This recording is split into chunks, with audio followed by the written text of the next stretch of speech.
Bugun sizlar bilan juda ham mazali bo'lib chiqadigan original ekler retsepti bilan bo'lishaman. Qozonchamizga suv, margarin yoki saryog', shakar, tuz solib gazga qo'yamiz. Saryog' erib, suv qaynash darajasiga yetganda ketma-ketlikda un solamiz. Mahsulotlar aniq grammlarini yozib qoldiraman.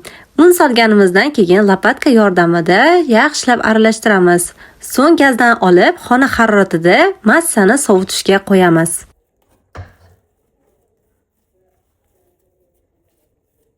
Massa iliq holatga kelgandan so'ng bittadan tuxum solib chiqamiz. Lopatka yoki vinchik orqali yaxshilab aralashtiramiz. Massa ko'rinishi videoda ko'rsatilgandek holatga keltiramiz va maxsus nasatka orqali qopchaga solib chiqamiz.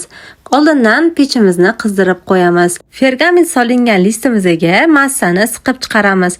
Siz xohishingizga ko'ra to'g'ri, dumaloq shaklda yoki gulli shaklli qilib pishirishga yuboramiz. 180 gradusda 30-35 minut davomida pishirib olamiz. Endi krem tayyorlash jarayoniga o'tamiz. Kamilkaning 45% qaymog'i va zgushenkadan foydalanamiz. Muzdek holatda ikkalasini baravar mikser idishimizga solib, ko'pirtirishda davom etamiz.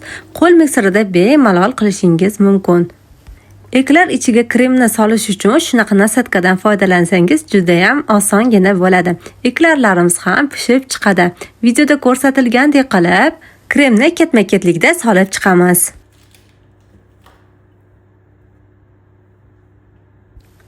Ustiga shakar upasidan sepib, tayyorgina dasturxonga tortamiz. Albatta tayyorlab ko'ringlar qizijonlar, shunaqa ham mazali va bittada o'xshab chiqadigan retseptni yaqinlaringizga ulashing va o'zingiz ham kattalar va kichiklardan duo oling.